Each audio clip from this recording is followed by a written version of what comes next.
तो बच्चों स्टार्ट करता हूँ। ये देखो एक डाउट का क्वेश्चन है, ये आपकी एनसीईआरटी बुक का ही है, क्लास 10th का है। 7.4 एक्सरसाइज और ऑप्शनल है। तो ऑप्शनल है तो इसका मतलब तो आपके एग्ज़ाम रिलेवेंट नहीं है, लेकिन फिर भी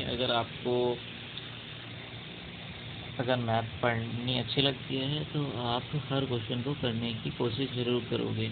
तो इसी सिलसिले में मैं इस क्वेश्चन का डाउट आपको सॉल्व करने की कोशिश करता हूँ। तो देखो क्या दिया हुआ है कि class 10th student of a secondary school in Krishnanagar have been allotted a rectangular plot of land for gardening activity. ठीक है, एक क्लास 10th के स्टूडेंट को कृष्णानगर में एक रेक्टेंगुलर फील्ड दे दिया गया है, अलॉट किया गया है, जिसमें वो गार्डनिंग कर सकता है। वो gulmohar sapling of gulmohar are planted on the boundary.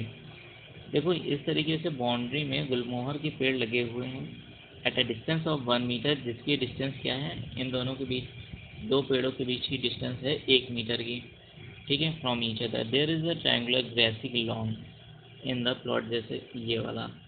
ठीक है, ये आपके पास लॉन है। तो ये सीड बोता है flowering the plant on the remaining area of the plant.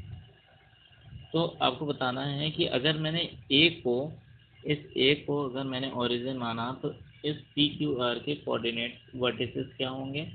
अगर मैंने सी को ओरिजिन माना तब हमारे वर्टिसेस क्या होंगे, और एरिया भी हमें फाइंड करके बताना है। तो चलिए इसको किस तरीके से सॉल्व करोगे उसको मैं बताता हूँ यहाँ पे। तो सबसे पहले मैं फिगर को थोड़ा सा बड़ा कर लेता हूँ। तो आप देखना, ज़रा ध्यान से समझना है क्वेश्चन को।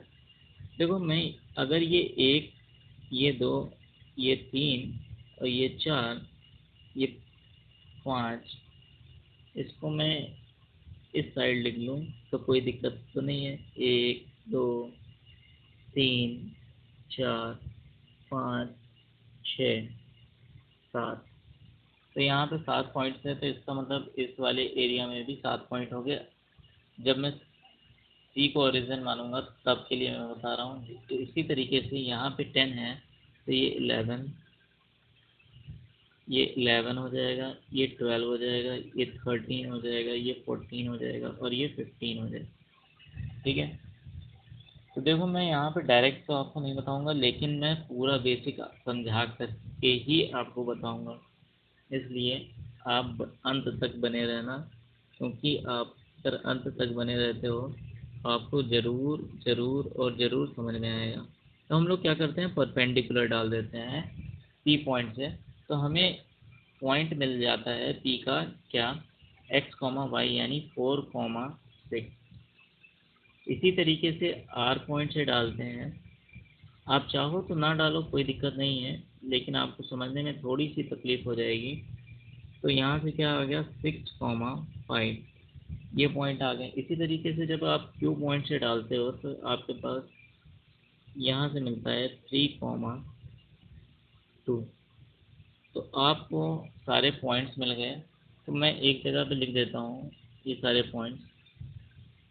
ये क्या है, पी, पी की वैल्यू क्या है, 4, 6, 4, 6।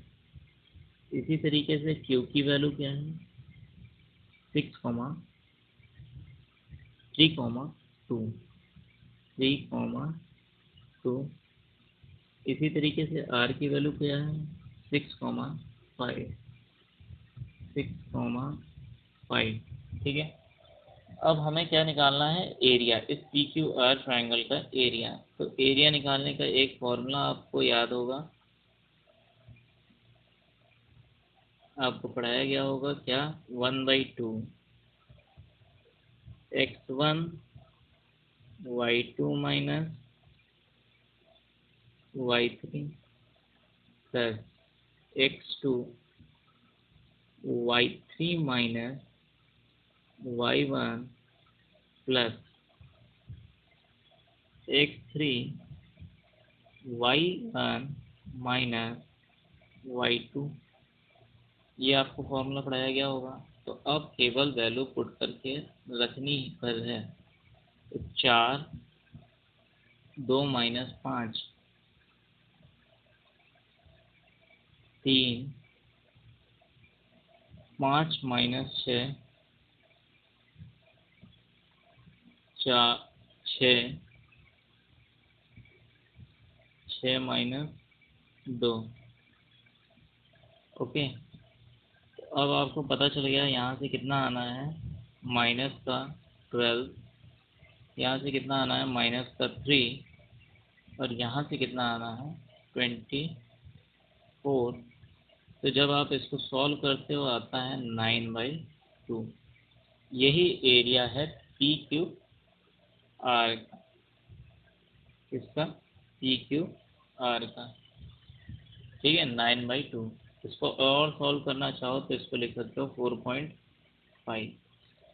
यहाँ तक बात आपको समझ में आ गई होगी, आशा करता हूँ। ठीक है, तो अगला पॉइंट मैं आपको क्लियर करवाना चाहूँगा। तो देखो, इसको मैं बिगाड़ता हूँ। अब हम लोग क्या करने जा रहे हैं, सी को ओरिजिन मानने जा रहे हैं। देखो, ओरिजिन का सिंपल सा मतलब क्या होता है, ज़ीरो। हम लोग वहाँ से मानेंगे।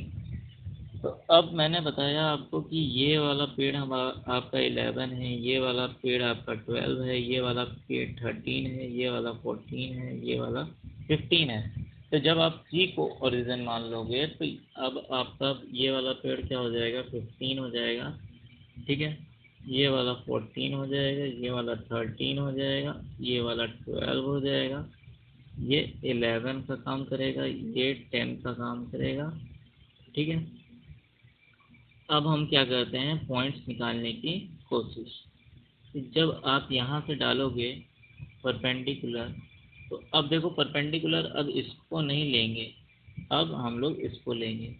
तो जब इस पे परपेंडिकुलर डालते हो तो ओरिजिन आपका ये 0 है, तो ये 1 होगा, ये आपका 1 होगा, ये 2 होगा।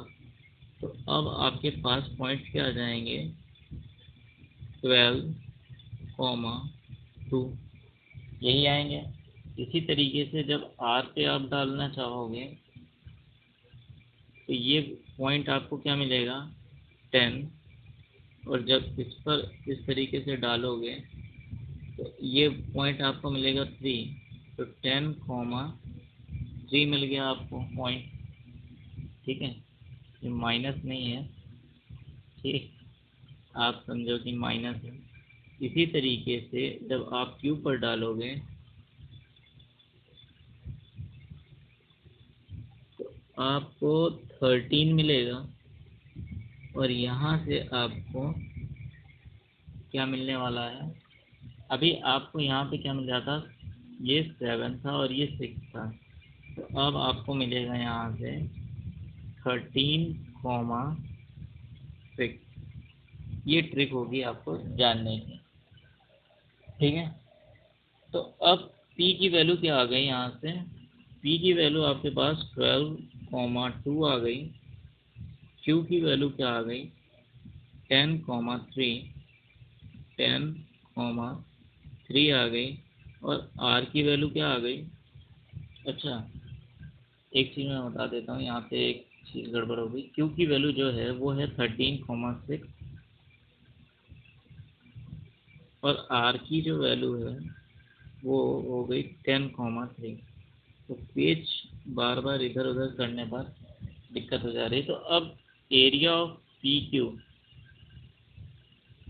आर कितना हो जाएगा, तो देखो मैं यहाँ पे लिख देता हूँ थोड़ा सा। तो area of P Q R क्या हो जाएगा, सिंपल सा, हाफ हाफ 12 यानी x1 y2 minus y3 plus 13, 3 - 2 plus 10, 2 - 6। यहाँ से वैल्यू कितनी आ जाएगी, 1/2। 12, 3 × 36, 13 प्लस, अच्छा यहाँ पे देखो सिंपल सा देखना, यहाँ से तो आपका -4 आएगा। क्या आएगा? -4। और 10 से जब मल्टीप्लाई होगा तो -40 देगा। तो अब देखो थर्ड, ये वैल्यू आपकी क्या बन गई? 49। 49 में 40 घटा दोगे तो क्या बचेगा? 9/2। तो ये आपका एरिया है PQR का। तो इसको और सॉल्व करते हो तो इसकी वैल्यू आ जाती है 4.5। तो यही क्वेश्चन था। आशा करता हूँ कि मैंने आपका डाउट सॉल्व किया होगा। तो इसी तरीके से अगली क्लास में मिलते हैं, और आप अपने डाउट क्वेश्चन पूछते रहो, अपने कमेंट बॉक्स में लिख दो। मैं आपके डाउट को सॉल्व ज़रूर करूँगा, कोशिश करूँगा। तब तक के लिए खुश रहें, पढ़ते रहें। अगला वीडियो आपको बहुत जल्दी मिलने वाला है। धन्यवाद।